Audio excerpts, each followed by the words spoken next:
Corona virus की vaccine ढूंढने के लिए वैज्ञानिक जोरों से अपने शोध में लगे हैं। करीब 5 महीने हो चुके हैं, लेकिन शोध अब भी जारी है। कोरोना वायरस की वजह से आज दुनिया में करीब 21 लाख लोग संक्रमित हैं, जबकि करीब 1.5 लाख लोगों की मौत हो चुकी है। पिछले साल दिसंबर में ये चाइना के वुहान शहर में फैला। उसके बाद से अब तक की दुनिया के 210 देशों में फैल चुका है। वैक्सीन तो बन चुकी है, लेकिन ट्रायल का लंबा दौर चल रहा है। डॉक्टर्स अल्टरनेट तरीकों से इलाज कर रही हैं, लेकिन पूरी दुनिया हैरान परेशान है कि आखिर इसका पुख्ता तोड़ कब तक सामने आ पाएगा। तो दोस्तों, उम्मीद की जा रही है कि अगले 6 महीने के भीतर वैक्सीन मिल जाएगी। लेकिन इसके साथ ही वैज्ञानिकों ने एक बड़ी खबर भी दुनिया को दी है कि सुपर कंप्यूटर्स के इस्तेमाल से वैक्सीन पर काम बहुत जल्द पूरा हो जाएगा। साथ ही आने वाले वक्त में वो अनजान बीमारियों का इलाज या उनकी वैक्सीन बहुत जल्द खोज लेंगे। सुपर कंप्यूटर से क्या कर रहे हैं वैज्ञानिक?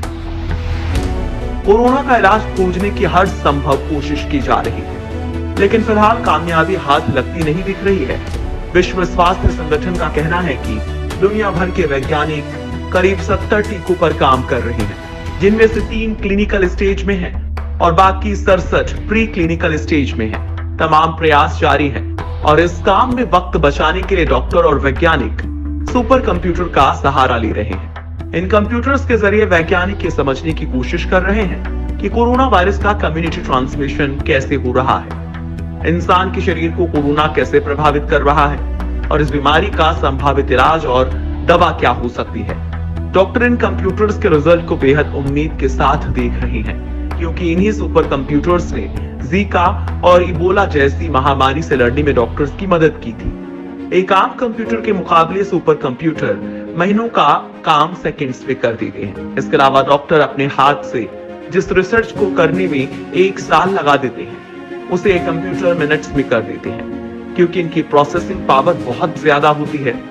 अब चूंकि कोरोना वायरस को सामने आए 4 महीने से ज्यादा का वक्त हो चुका है, तो अब डॉक्टर्स के पास इस वायरस से जुड़ी तमाम जानकारियां और आंकड़े इकट्ठे हो गए हैं।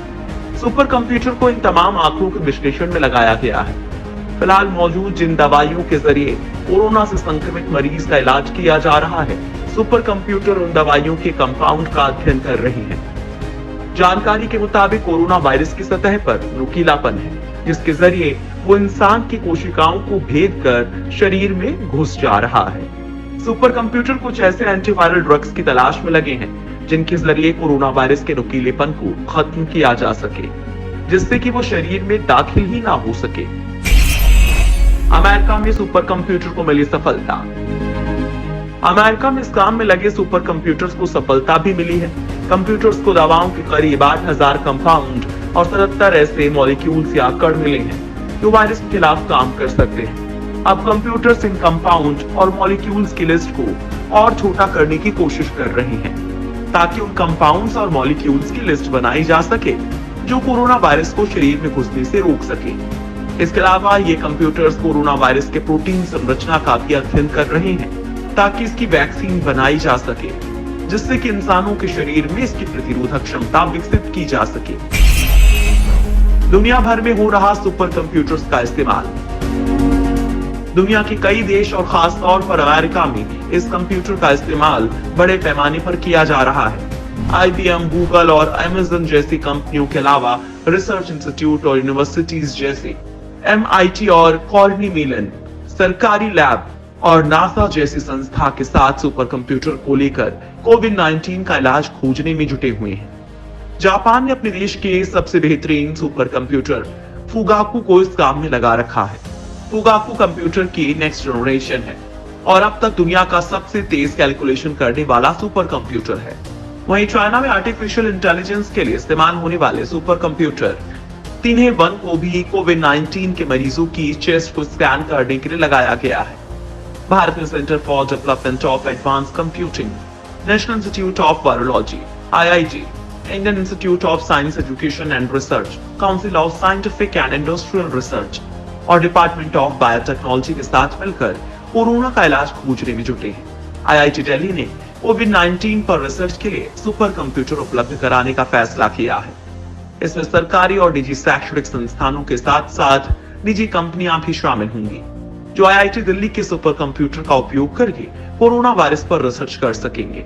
संस्था के डायरेक्टर प्रोफेसर राम गोपाल राव ने कहा कि इस कठिन समय में कोरोना महामारी पर काम कर रहे शोधकर्ताओं की बुनियादी सुविधाओं की आवश्यकताओं को पूरा करने के लिए संसाधनों को साझा करना महत्वपूर्ण है। शुरुआत में ये सुपर कंप्यूटर 3 महीने के लिए उपलब्ध करवाए जाएंगे, लेकिन अगर रिजल्ट शानदार रहते हैं और इनकी लंबी जरूरत पड़ती है तो इनको 6 महीने के लिए इस्तेमाल किया जा सकेगा। क्यों देर होती है वैक्सीन खोजने में?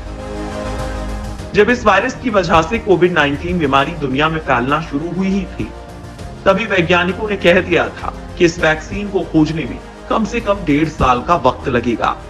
वैक्सीन की खोज में इस देरी की वजह शोध क्षमताओं में कमी नहीं, बल्कि इसको विकसित कर लोगों तक पहुंचाने की पूरी प्रक्रिया है। वैक्सीन की खोज में पहले वैज्ञानिकों को वायरस के पूरे चरित्र को समझना होता है। वो किन परिस्थितियों में फलता फूलता है, कब निष्क्रिय रहता है और कब वो खत्म होता है। इसके बाद वैक्सीन संभावित केमिकल तलाश कर उस पर प्रयोग करना होता है। उनके नतीजों का विस्तृत अध्ययन विभिन्न परिस्थितियों में करना होता है। उनके नतीजे आने में समय लगता है, क्योंकि ट्रायल के दौरान मरीज का शरीर अपनी ही गति से वायरस से लड़ता है। पुष्ट नतीजों के बाद वैक्सीन के बड़े पैमाने पर उत्पादन में भी समय लग जाता है। भविष्य के सुपर कंप्यूटर ज्यादा मददगार कैसे होंगे? आने वाले समय में सुपर कंप्यूटर वैज्ञानिकों के शोध और परीक्षण में गति प्रदान कर सकते हैं। आज के सुपर कंप्यूटर टेरा स्केल के कंप्यूटर हैं, जबकि जल्द ही ये एक्सा स्केल के सुपर कंप्यूटर्स आ जाएंगे और वैज्ञानिकों की मदद कर वैक्सीन पता लगाने में मदद कर सकेंगे। दक्षिण कैलिफोर्निया के केमिकल इंजीनियरिंग एवं मटेरियल साइंस के प्रोफेसर प्रियदर्शन वशिष्ठ का कहना है कि सुपर कंप्यूटर बायोकेमिकल्स के सिमुलेशन में बहुत तेजी से गणना करने में सक्षम होते हैं। वो वायरस की विभिन्न परिस्थिति में संभावित व्यवहार की गणना करने के साथ दवाओं के उन पर सभी संभावित प्रभावों की गणना कर सकते हैं, जो वैक्सीन ढूंढने की प्रक्रिया में गति प्रदान कर सकता है। बात अगर कोरोना वायरस के मामले की करें तो कोरोना वायरस और उसके सतह वाला स्पाइक प्रोटीन की लाखों अणु के एक दूसरे पर पड़ने वाले प्रभाव का अध्ययन बायोकेमिकल सिमुलेशंस की मदद से सुपर कंप्यूटर तेजी से कर सकते हैं। कोरोना वायरस का आरएनए अपने आप को रेप्लिकेट कैसे करता है, कैसे उसका स्पाइक प्रोटीन उसकी रक्षा करता है, ऐसे कई सवालों के जवाब लैब में ढूंढना लंबा वक्त ले सकता है, लेकिन सिमुलेशन तकनीक इसके लिए जल्दी नतीजे दे सकती है। भारत तेजी से कर रहा है कमाल। एक मानवीय जीनोम में 3.2 अरब बेस पेयर होते हैं। भारत 5वां ऐसा देश है जिसने नोवल कोरोना वायरस के जीनोम की सीक्वेंसिंग करने में सफलता पाई है। उसने अंतरराष्ट्रीय समुदाय से ये डेटा शेयर भी किया है। जीनोम डेटा टेस्ट दवाई, वैक्सीन आदि बनाने में बहुत मददगार होता है। अभी तक कोविड-19 पर 44,000 शोध पत्र प्रकाशित हो चुके हैं। आर्टिफिशियल इंटेलिजेंस और डेटा एनालिसिस तकनीक की मदद से सुपर कंप्यूटर्स तमाम शोधों और उनके नतीजों का विश्लेषण परीक्षण करने में चिकित्सा जगत की बहुत मदद कर सकते हैं। भारत की CDAC यानी कि centre for development of advance computing corona virus से लड़ने के लिए हैकेथॉन प्रतियोगिता का आयोजन करा रहा है।